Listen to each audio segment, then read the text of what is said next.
guys, for today's video guys, magluluto po ako ng banana cue. So, lagay po tayo ng mantika. Mag-init muna tayo ng mantika.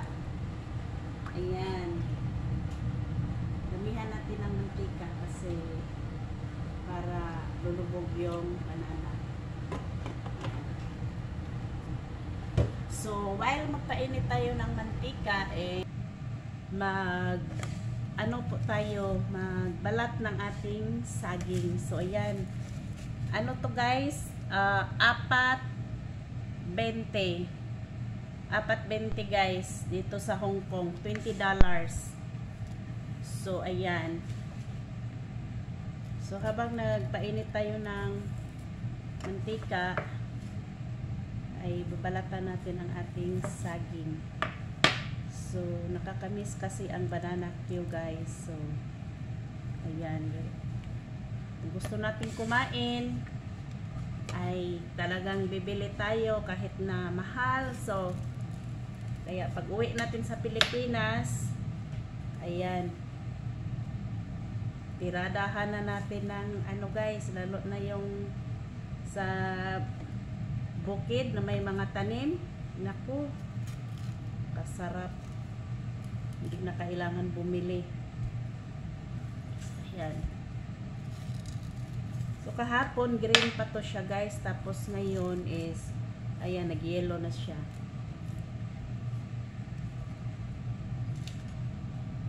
Ayan. Nakakamiss kasi kumain ng banana cue.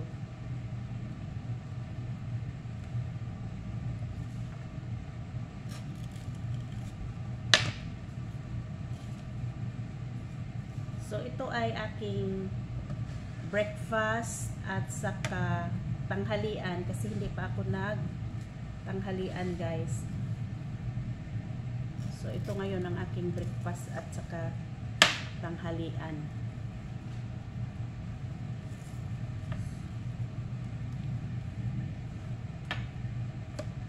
So, doon ko to nabili sa Central Worldwide Hong Kong. So, ito lang kasi siya ang nakita namin ng pamangkin ko kahapon. Bumili din siya, dinala niya sa Macau ay yung kalahati. Na green pa yung kulay niya. Kasi yung iba, ano na, yung tawag niyan, yellow na, hindi na siya masarap. Banana cue. Ang masarap sa banana cue, yung green pa yung balat niya.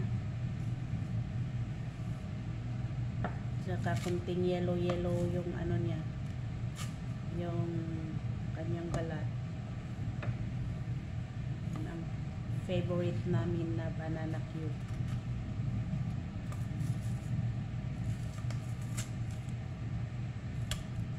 So kahit mahal, basta gustong kumain ng banana cue ay bili tayo.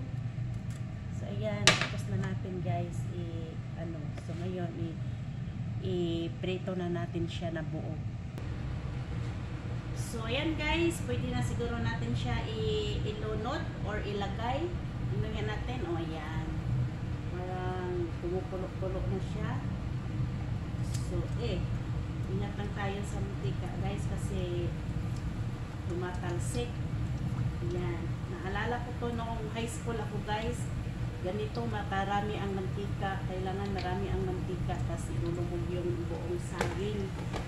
So, ipiprito yan siya na mag-brown-brown. Saka ilagay yung brown sugar guys. So, ayan. Lagyan natin siya mag-brown guys bago natin ilagay ang brown sugar. So, tingnan natin ang ating saging. Ayan. Pwede ko siya rin.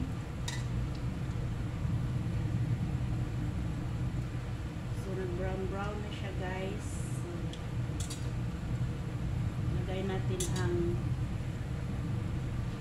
brown sugar mamaya-maya.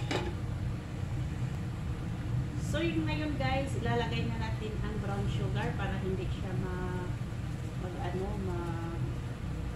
masunog. Yan, tamang-tama, mag-melt yung sugar. Yan.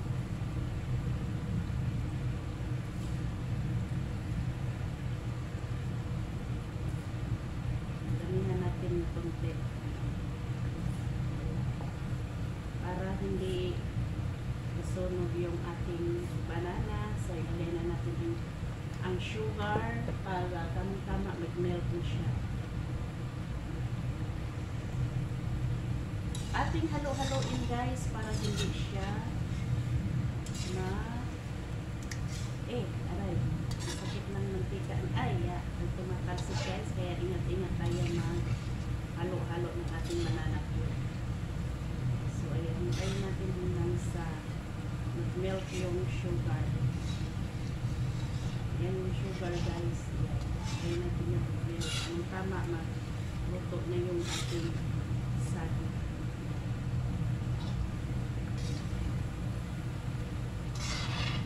Nakakamiss ang banana cube guys. Ito yung lagi namin binibili ng mga kaibigan ko nung high school. Ayan. Banana cube ang very affordable na snacks tuwing 9 o'clock or 3 p.m. in the afternoon. Ayan. Yun ang oras ng mga snack natin guys. 9 o'clock saka alas 3. Sarap. Hintayin lang natin siyang maluto guys. So ayan guys, mag-melt na yung sugar natin. Kumakatik na siya sa ating banana. Ayan. So hintayin lang natin siyang maluto siya.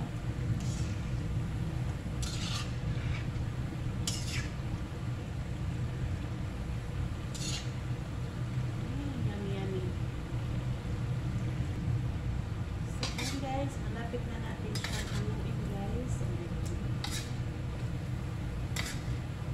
So, malapit na siya guys.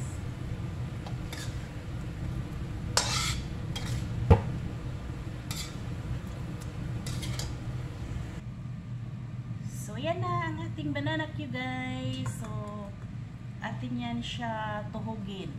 Ayan. So, meron talaga tayong stick dito guys. So, talagang banana cue talaga to. O, diba?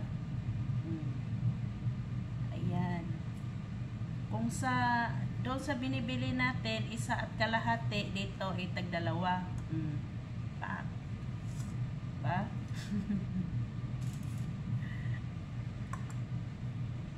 Sarap. Ayan. Pasensya na kayo guys, hindi naman to pambenta, kaya yung steak natin kung saan-saan lumulusot.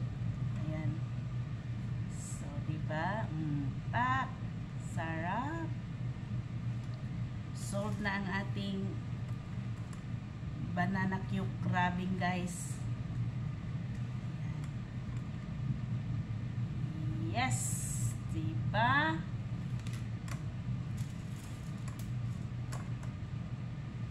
Yummy. Kaya pag uwi ko guys, ano talaga ako, luto talaga ako ng ganito kasi mura lang sa atin eh. Dito $1 na, diba? Yummy. So may natirang isa, so mag-iisa na lang siya, wala siyang kasama. Single to siya guys, walang forever. Tingnan mo, kahit saging walang forever, nag-iisa lang siya. O diba? That's all guys.